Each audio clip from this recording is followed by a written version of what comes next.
Why is it so difficult to empty the mind?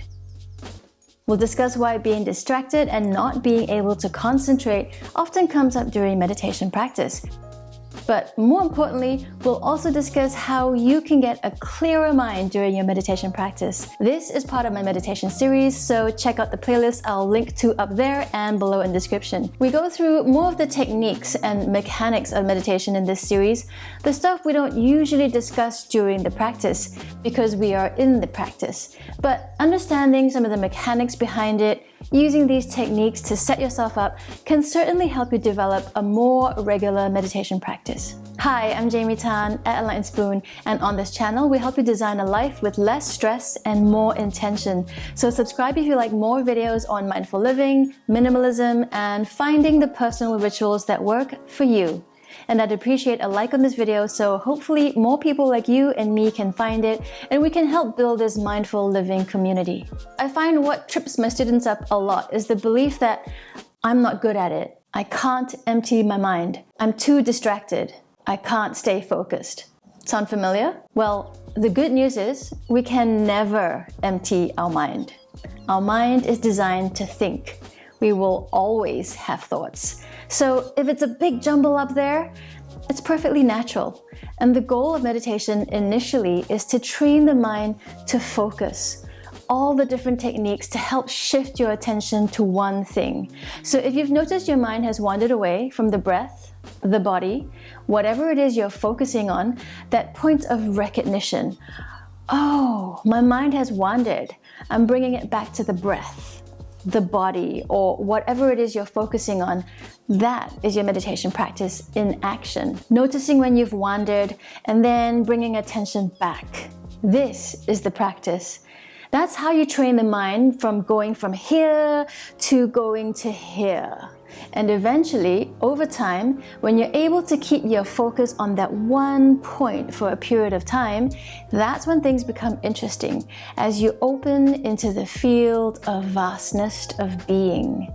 And perhaps you might have already experienced fleeting moments of this in your practice, but it all starts with training our mind and attention to focus.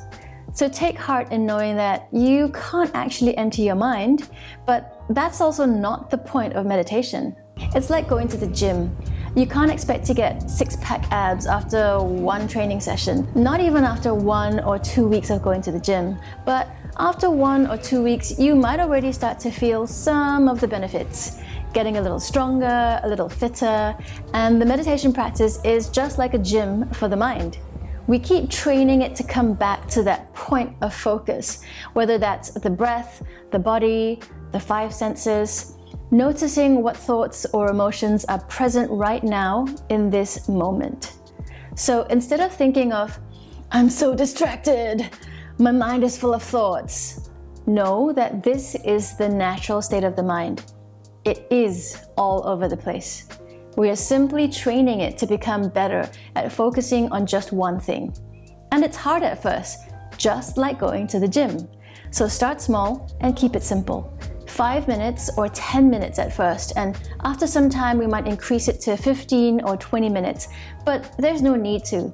It's not a competition. So the secret of how to empty your mind during meditation?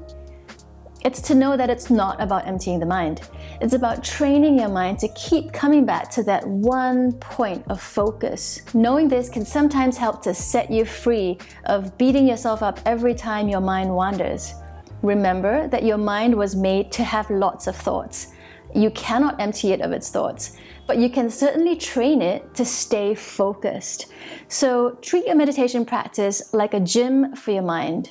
Now that you know this, how do you keep up a regular meditation practice? In a recent poll I did on this channel, many of you were great at starting your meditation practice, but maybe not so great at keeping it up over a longer period of time.